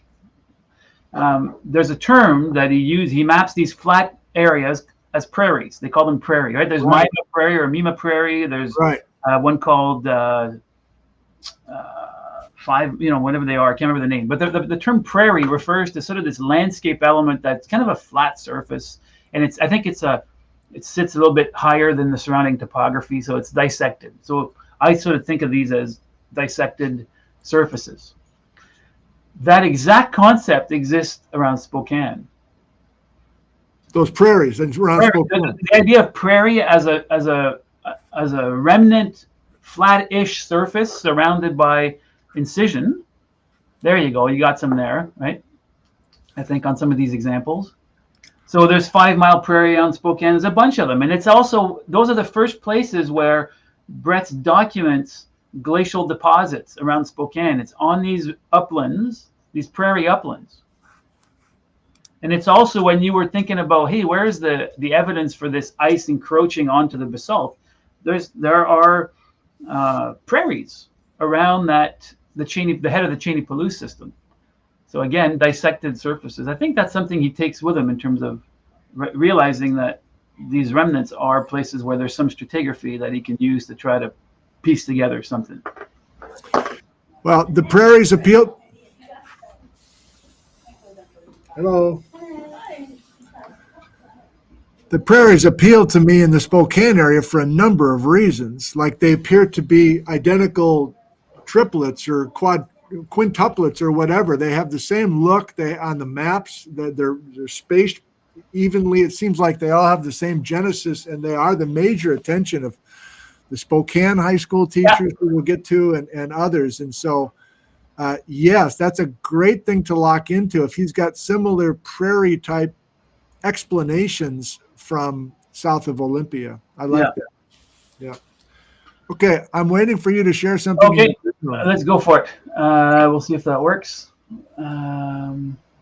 Viewers, I would say we're coming to you real soon, but I would be lying to you if I said that. So I just thank you all for being here. I guess we have almost 1,000 on a Monday, which is an unusual time for us. There we go. We're bringing in your PowerPoint, and are you seeing that? Is that working? Yes. Here we go. Okay, so people, I just put that in the last few minutes. People were asking what an esker is, and they can't picture what an esker exactly looks like. Jesus, you just did that on the fly? Nice. So the esker is this ridge here. Yep. And can you see my cursor? Actually, let me just use I think if I use that, is that better? Perfect. Yeah, so the esker is this ridge. So I saw a comment fly by saying, what's the difference between an esker and a river channel? The most simple way of thinking about it, an esker is a positive form. It's a bump. A river channel is essentially a negative. It's a depression. But okay. the esker is the infill of a conduit, a pipe cut upward into the ice. So it's still a form of channel because it's confined flow, but it's flowing inside this conduit. So there's the esker, and the variability of the shape of esker is quite high. It can change shape. Sometimes it broadens, but it has this general linear pattern that we can see in a bunch of different places. I thought we were going to talk a little bit about some of the stratigraphy. I don't know how much we want to do that. That was the plan, but I'm going to do that afterwards. So I have some pictures of the stratigraphy, but just that, to make the point that the stratigraphy of the Puget Sound is not unique in the sense that it has correlative deposits in British Columbia. Then we get ourselves into the complex nomenclature of the names that we use to describe things. But in terms of process and environments, there's a lot of commonalities. And you've made this point during the terrain series that the geology doesn't stop at the border. Yeah. Well, the glaciers didn't stop at the border. It's only the names that changed on either side of the border. But the deposits themselves are often correlative. So a good portion of, let me show you a couple of quick photos. And if this is taking us off track, let me know. We can just. This is great. Keep going. So Vashon Till and Vashon Drift, as you've used a lot in the last couple episodes. So yeah. we clearly have that one. That's the name that we use in BC for the same kind of deposits, the same period of glaciation, the most recent. Okay. And Vashon Drift is preceded by in the Strait of Georgia, but also in the Puget Sound by deposition of a lot of outwash, fairly fine grain, meltwater worked sediment during the advance of the glaciers that ultimately end up in the Puget Sound. So they think of the ice starting north, sandwiched between Vancouver Island and the Coast Mountains, and funneling into the Strait of Georgia and heading for the Olympia, basically. Okay. And as the glacier is advancing, in front of the glacier is a whole bunch of sediment being worked and reworked and redeposited, shunted forward, southward, by the meltwater that the glacier is generating just during advance. And so we call that the quadrasand, but the correlative unit to this is the Esperance sands in the Puget Sound. Good. And then you also have, I think, a unit called the Lawton clay, which is often stratigraphically beneath the Esperance sands, but the Lawton clay is just the early, very distal, fine-grained sediments that are being moved while the ice is still north of the border. Does that make sense? Yes. And so the ice just sort of moves over its own deposits. And so the stratigraphically it goes Lawton clay, which is far from the source, to Esperance sands or quadrasand, which is closer to the source. And then ultimately the glacier overrides all that and it deposits the Vashon Till. So the quadrasand are really well exposed on Quadra Island in BC. But there's the top part here, that's the Vashon Till, and then below is the quadrasand starting. There's people for scale here if you want to see some of my students. And you'll notice this is examples of the quadrasand on Quadra Island, but we could take that picture and basically say, hey, let's go look at the Esperance sands, and it would look a lot like this. Okay. Same stratigraphy, same architecture, and so forth. And then that even older complex deposits or stratigraphy that's in the Puget Sound does have correlative units in southern Vancouver Island too, again with different names, but there's a whole extensive record of, Here we go. let's say, pre-MIS2 deposits. Here we go. So we've got potentially MIS3 deposits, MIS4. In this case, there's that particular unit is not here, and that location. This is at Muir Point, so it's people that know it's west of Souk on Vancouver Island. But there are MIS5 deposits, and we can only establish that because there are some dates. We have some chronology that constrains these deposits. So there's OSL dates that tell us that some of those deposits are in excess of 200,000 years old. Huh. And in many cases, there are organic organic material that's beyond the range of radiocarbon dates. So it gives us an idea that they must be older than some of those deposits. So it helps us bracket some of the units and establish a stratigraphy similar to the one that Kathy Troost has documented. Yes. Well, viewers, if you feel things slipping away, I'm going to help us understand this MIS business when we're done with Jerome, and that will be our springboard into the next episode, I think. So please continue, Jerome. This is just our introduction to some of this stuff. Yeah. So let's go back to this idea of what does Brett take with him across the Cascades into Eastern Washington. Yeah. And I think built into his argument of Spokane ice and more recent ice, which would be essentially equivalent to the Vashon, the deposits of the Vashon ice, which would be the more recent flooding for Brett's in Washington. So the two different episodes. So he's viewing, if he comes out of the Puget Sound, and he's got in his PhD thesis, he's documenting multiple till units. So he's basically saying there are records of more than one glaciation. So we're going back beyond just the Vashon, but the older ones. That's part of I think that informs his early thinking, at least in the Scablands, and when he's trying to make sense of the various episodes of carving and erosion. But there is evidence of pre-MIS2, so pre-Vashon deposits in southern British Columbia. So it's not just sort of a whim that a fanciful notion that he's taking with him, because there are in fact deposits that record exactly what he's thinking about. Right? Does that make sense of where I'm going with this? Like, yes. So I'll just show you some examples. This is from Okanagan Valley. So we're north of the Scablands. We're on the Canadian side of the Okanagan, but in the Okanagan, there are very patchy deposits that have been dated and sort of capture environments and environmental changes that are older than the most recent glacial period. Yeah. So we have interglacial deposits. We've got an equivalent to the previous glaciation, the MIS4 glaciation. That would be what I guess what is it in the Puget? Possession drift, I think, is the MIS4 possession. So this is equivalent to the possession drift. There's a till. I'll show you an example of the till here in Okanagan. Hold on, so I'm just flipping back between these slides. Where's my till picture? I gotta find it. There it is. So in this cartoon here, that's a till, and that is an MIS4 till. So it's equivalent to the possession drift deposits. Huh. Yeah, it's called the Okanagan Center drift, just named locally, but it's recording not the most recent glaciation, the one before that. I love it. I don't know how many more slides you have, but I think we should go to the viewers. What do you think? Yeah, I stopped the share, so let me just end this right now so we can. Good.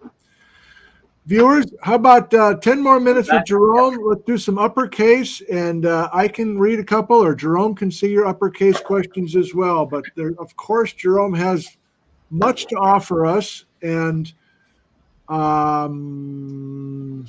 John Nash, was any loess associated with the Puget Lobe? Oh, good question. I don't know if there's I don't think there's a less story in the same way that there's a less story in Central Washington.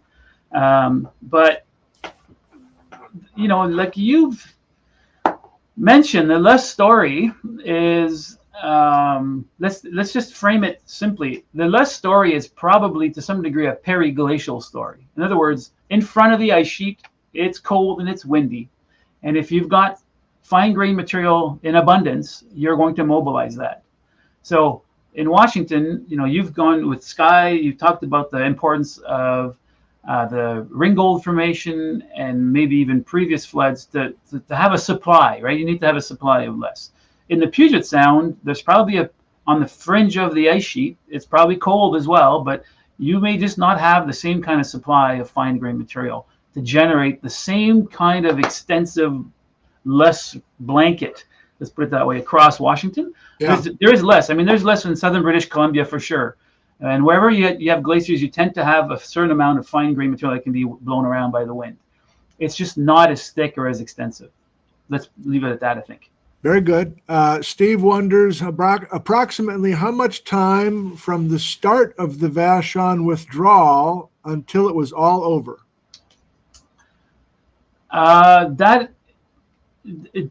You can only answer that question in terms of it was all over depending where you were. So the ice sheet is retreating, so it was all over in terms of leaving the terminus of the Puget Sound. That might have been very quick. That could be a matter of a few centuries, and then the retreat being very rapid northward. And then once the Puget Lobe retreats sufficiently that it crosses probably like the north tip of Whidbey Island, more or less, or Anacortes area, you start getting encroachment from the Fuca Strait.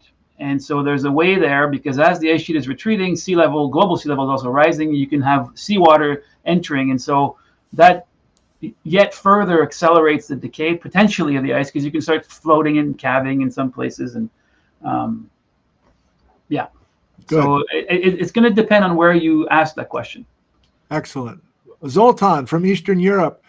Could there be meltwater routes before where the flood was routed? Could there be, say that again? Could there be meltwater? Could there be meltwater routes before where the flood was routed? Maybe he or she is asking about, is it the same concept? Like if you have floods in Western Washington, you're reusing channels that were there in much earlier stories, kind of like we are starting to see in Eastern Washington. Probably difficult to say anything meaningful. Yeah, but at the same time, not unreasonable. You know, fluvial systems have this ability to persist and reestablish. Yeah. When we look at the configuration of moraines, we'll use the Midwest as an example. Moraines from MIS2 and MIS4 glaciations are remarkably similar in their shape, their extent. The extent varies a bit, but it's not like the ice sheet is configured radically differently. Right. So is it reasonable to imagine? I mean, you have the possession drift in the Puget Sound, and then you've got the Vashon drift on top. It's not like suddenly the ice sheet in MIS4 was parked over the Olympics. Right. It followed the same sort of major topographic. So it's not unreasonable to expect that one meltwater route would be reutilized later. Michael says, good answer. I don't know which answer he's talking about, but Michael likes you, Jerome.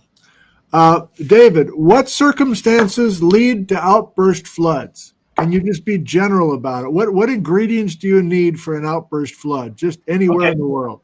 So you need storage of water, and you need sudden release of that water. That's basically it. So you need some form of a reservoir. It could be a lake, it could be dammed behind ice, it could be dammed behind sediment. So the Bonneville flood's a good example of a sediment dammed basin that drains catastrophically or very suddenly. But you can do it with ice. You can do it in front of the ice, against the ice, on top of the ice, under the ice. There's all kinds of configurations, but the fundamental recipe is storage. And so you need a dam, you store, and then you have very sudden release. So let me play off of that one for the last question. Thank you, viewers. I'm going to cut it off here. I'm going to grab the last question. So in the topic of today's episode, where we're wondering if there were outburst floods of any magnitude down the Chehalis Valley, south of Puget Lobe, what landforms that Brett saw or that we can see now help make the case to get us up to an outburst flood category versus less impressive glacial outwash in other places in the world? Like, what can you're asking me this? I think I am. I think you. Okay. Aren't you? No, I don't want to make it personal. So just in general, wasn't Brett's in Eastern? I think I did this with you earlier this series. wasn't Brett's looking at the same deposits everybody else was looking at south of the ice margin? He said, look, this cannot be just gradual drainage of an ice sheet. This has to be a hell of a lot of water in a short amount of time. Can you coach us up on a couple of things that should be in the Chehalis Valley if we want the idea of a major outburst flood? Okay, so let's go with, there's two ways you can take that. You can say, okay, maybe there are diagnostic landforms of outburst floods. The giant coulees of central Washington would be an example. Yeah. The Luss Hills we might recognize as major flood features, right, or remnants from floods. Okay. But the other option is to say, let's look at some deposits. So if we want to have an outburst flood, we have to have a very high discharge. To get a very high discharge, we need two things. We need to have very high velocity of water and preferably moving through a very large channel cross section. So if you have those two things together, you're going to have very high discharges, and you might produce those very high discharges during an outburst flood because you release a lot of water suddenly. What's our proxy for saying the water is moving through very quickly? Well, in terms of deposit, probably the best thing we can rely on would be really large boulders, because it takes lots of energy to move big boulders. Yes. This is a hallmark of many of the flood bars. They have like an armor of gravel. You look at the Bonneville floods, they have, what do they call, the watermelon gravels and the snake. So lags. So a surface that's kind of preferentially composed of very large boulders, because the velocity and the energy in the current is fast enough to strip away all the finer, smaller particles and leaves behind the big ones. That becomes a proxy for the velocity of the current. Then if you can figure out what's the cross section, so over what area is that flow taking place, and that you'd have to basically map it from the landscape. That allows you to come up with an estimate of what the discharge might be like, and whether that discharge is 3 times, 5 times, 10 times, 100 times the discharge that's currently moving through, say, the Chehalis, right? You would sort of come up with this kind of first attempts at trying to constrain that. There are much fancier and elegant ways of doing it, and this is what the hydraulic modeling does. But as a starting point, this would be sort of probably the basis for having a clue that there's something unusual in terms of the landscape that might be related to an outburst flood. That's a great answer, and that's most satisfying to me. I can't hydraulically model. I don't know what that's all about. I want tangible stuff that I can go look at and go, yeah, I don't see how we're going to do that with just a regular braided river system coming off the front of a glacier. This has to be, as Brett's kept saying in those notes. So again, I'm looking ahead. Feels like I need to go to Eastern Washington sooner than later. I kept reading all summer. He's like, this Spokane flood starts quickly and it ends quickly. And I've got the deposits that are saying that. It's like, turn it on and turn it off. Yeah. And I need to keep thinking about what he's measuring and what he's quantifying in a field geology sense to support that story, because that is obviously a much more dramatic story than just a bunch of lazy rivers coming off the ice. Yeah. But two things on that. One is, if you think of where Brett's is initially going, so if you look at the Cheney-Palouse area, or the Telford Crab Creek areas, the channel cross sections are gigantic. I mean, if you're viewing that, the Luss blanket being stripped down, and you look at the area over which this is happening, it's gigantic. So right away, if you fill that with water, you don't need a super high velocity to come up with a large number, or very quickly you get into the really, really big floods. The other thing to just be careful about is that an outwash plain could well record, so an outwash plain in front of, say, any glacier, but the Puget Sound, and this could be the Chehalis, an outwash plain could well record a combination of kind of steady, more steady state trickling. It's not really trickling, but, melting and drainage of meltwater with occasional storage and release of bigger or larger magnitude flows onto the same outwash surface. Yeah. Right? So there's going to be some complex records in an outwash plain because, as I've argued with you many times before, during the decay of an ice sheet, it's not unusual to produce probably pretty sizable floods. Yeah. Yeah. And so the grain size is going to be important. And maybe the answer to your question is buried somewhere beneath. It's in the valley fill of the Chehalis, right? Because initially, anyways, sea level might have been low, and so you are able to incise the Chehalis and fill it, and aggregate the valley with sediment, and build up a valley fill that today isn't being touched by the modern river. It's just basically a relic valley fill that is recording the time when the Puget Sound was discharging meltwater and sediment through there, and then the modern river is kind of just decorating the landscape in many ways. It's not really reworking much of that fill. You're good. That's not the first time I've said that. It's probably not the last time I'm going to say it, but I want to say it again. You are so good. You are so on the fly, and we all thank you so much for your time this afternoon. My pleasure. This is probably the most on the fly one we've done. I think it is. All right. Well, enjoy the holidays with your family, and I'm probably going to be bugging you after the new year to come back once we get over to Eastern Washington for real. Please do, because this is way more fun than other things on my to-do list, let me tell you. Okay, Jerome. Thank you very much. Care. Yeah. Good job today. Thanks. You. See you later. Bye-bye. Bye.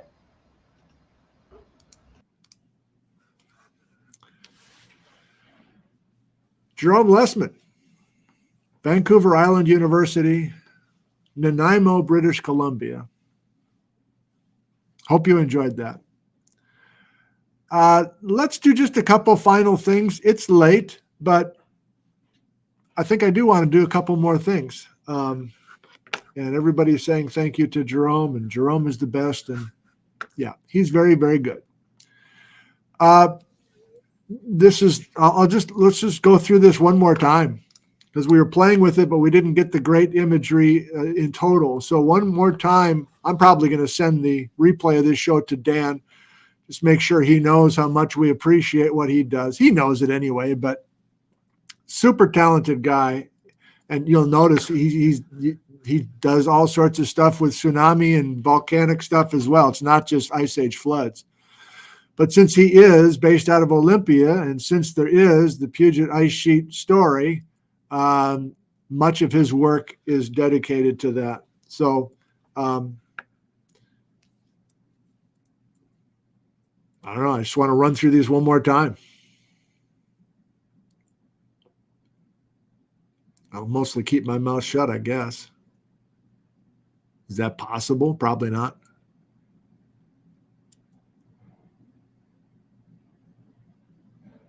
Daniel Coe, Washington Geological Survey.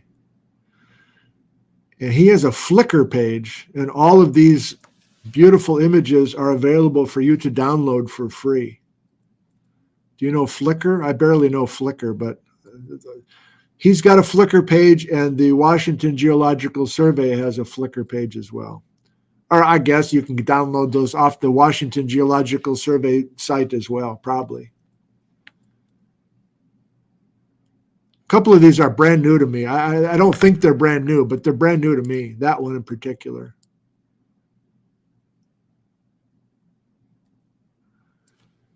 So yeah, Jerome Lesemann, Sky Cooley, Joel Gombiner, they were all in Ellensburg last May at the same place at the same time.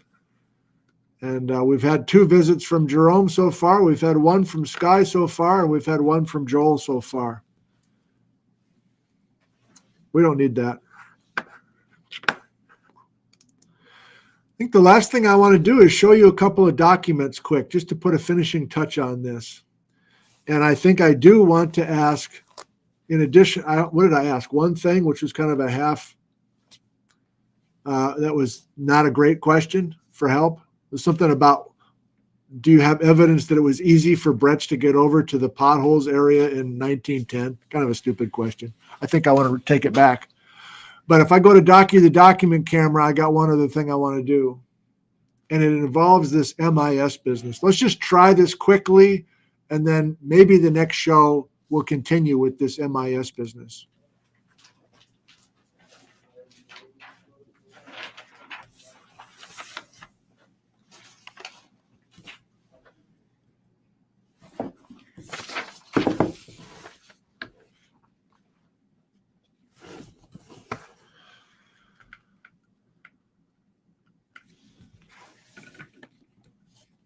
Come on, boy, get your act together.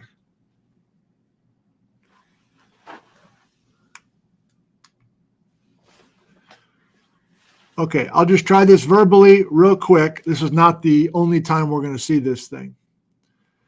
Assuming you did not see all the field videos this summer, this is essentially how far I got this coming summer. I would do a field video, I'd talk to a geologist, I'd record it, and then I would modify this diagram. MIS stands for Marine Isotope Stage. And by studying marine isotope, by studying marine sediment records around the world, we are now aware that there are many marine isotope stages as we go further and back into the Pleistocene epoch. And so all these names that are familiar to some of you, depending on where you learned geology in North America or perhaps in Europe as well. This summer I was asking European viewers for what their names were, and they were just off the top of my head, German names like Worm and something else, I don't know. So you can see what I was attempting to do as I was working across the Pacific Northwest, the Olympic Mountains, Puget Sound, Cascade Mountains, Eastern Washington, going over to the Rockies, and even where I grew up in Wisconsin in the Midwest. And all I was trying to do, and I will continue to do that probably in the next few episodes, is to continue to think about these different generations of glacial deposits. If it's not clear to you, what I'm saying to you right now as we wrap up this episode, again, assuming you weren't with us this summer, is that Bretz and Willis had 3 different advances of ice coming down over Seattle. More Bretz than Willis. And Bretz, when he gets to Eastern Washington, has 2, possibly 3 advances of glacial ice over Eastern Washington. And I continue to think about that. But the idea now is that we have marine isotope stages with rather accurate dates. And so back in Bretz's day, if anything was older than the most recent advance, he just didn't know what to do with it. Sometimes in a newspaper account, he'd say, yeah, the ice was here 130,000 years ago, or 125,000 years ago, or 70,000 years ago. He was just making up numbers as far as I can tell. Well, now these numbers, at least these three most recent ice advances worldwide, these are numbers that are real now, based on all sorts of work that's been done with the marine record in the last 50 years. And so the Kathy Troost video, if you get to it, she says, yeah, there's plenty of Vashon Till, but if you get to Kathy's PhD, her main focus is the possession ice advance, which correlates to some of the MIS4 advances in the Cascades of Washington that I've been looking at. And Jerome had MIS4 stuff that he just showed a quick photo of up in the Okanagan of Canada. Kathy points out that there's Double Bluff, which is MIS6. And as we go to some famous terms from the Rocky Mountains and Bretz's terms, I'm going to do more and more with this work. So what am I asking? Whether you live in New England or the upper Midwest or southern Canada or the Rocky Mountains or Sweden or Russia or wherever in the world you've had glacial ice, I guess it could even be alpine ice, I'm wondering if you'd be up for submitting and emailing to me a little colored map. And the colors correspond to these colors. Let it be known from this point forward that if you have glacial deposits in your neighborhood that are correlated to MIS2 between these two dates, that's red, a red Sharpie or a red ballpoint pen. If you have stuff in your local area that's MIS4 between these two dates, roughly, that's orange. MIS6, that's blue. This is my color scheme. And MIS8, purple. So you're like, what are you asking me to do? I'm saying sometime in the next couple of weeks, let's say for the rest of December, if you have time and interest to do a little bit of research of your own neighborhood, your own town, your own state, your own canton, your own province, whatever, I could use your help because I think it would be powerful to show a bunch of maps from all over the world, ignore the phone, where you have color-coded your little area. And I'll show you a couple of examples of what I've done and what Sky Cooley has done. So one more time, red, orange, blue, purple for those 4 generations of glacial till.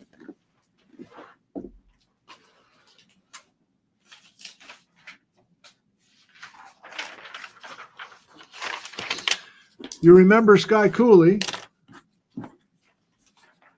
He lives in Montana. He has a blog at skycooley.com. And when he saw me doing this color thing this summer, he said, well, let me just do a little bit of work on my own and color up a map that might be helpful to Nick and what he's doing this summer. He wasn't thinking about this fall. But here's Sky, who lives in this area. And here's Flathead Lake. You might know Elmo or Polson. And Sky has a red moraine, the Polson moraine, which is MIS2. And Sky's just choosing blue because that's what I was doing. I was using the Spokane flood and the Spokane ice. I just grabbed blue because I wasn't sure which pre-Wisconsin, whether it was MIS4 or MIS6 or MIS8. So I just used blue. So maybe many of you, if you feel like doing this, will have red and blue in your area. Maybe you'll just have 2 advances and that's it. What I was doing late summer, I guess even into the fall, was looking at alpine ice in the Yakima River drainage between Snoqualmie Pass and Ellensburg, and using Stephen Porter's work and a little bit of Richard Waite's work, I made an attempt to have our 4 MISs just in our alpine glacial valley and did similar correlations with the Leavenworth area on the other side. I know this is a record long show, whatever, I can't stop.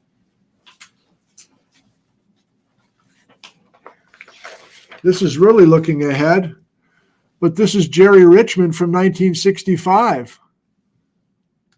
And I'm coloring his map because Jerry Richmond in 1965 has Spokane, or what he was calling Bull Lake, as MIS6, that's my guess, and then Wisconsin, which he recalls as Pinedale, and calling it red.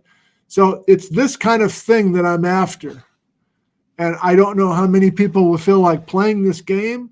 And I don't know how confusing it will be because some people will grab orange and not blue and not orange. And what color do I pick if I don't know if it's MIS4 or MIS6?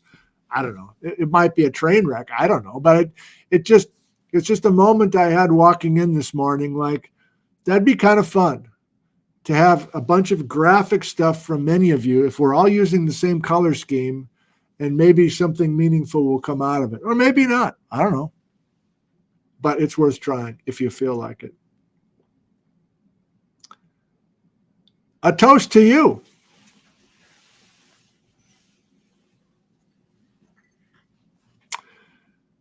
Here's to you and your health. Here's to your parents and your grandparents. Here's to your children and your grandchildren.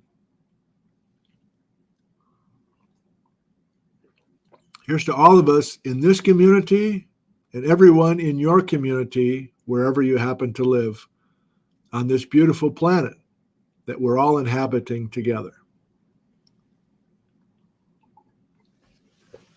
This continues to be a very positive place. We essentially have zero trolls. We have essentially zero hate. And that's mostly because you have set the tone. And if anybody with ulterior motives shows up by mistake or on purpose in this group and they see what's going on here, they go elsewhere.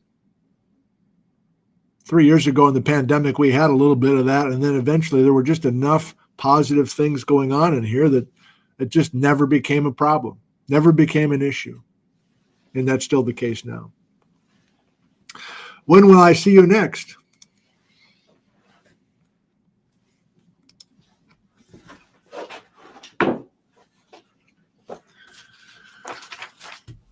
I'll see you next Thursday, this coming Thursday. And then I'll see you Sunday.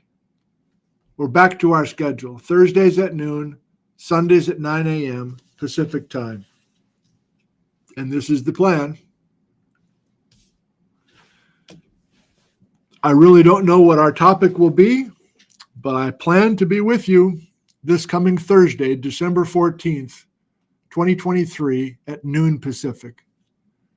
And one more show before the holiday break, Sunday morning, 9 a.m., December 17th. Thanks, everybody. I love you. Thank you for joining us today. Thank you to Jerome Lesemann for his time and his energy.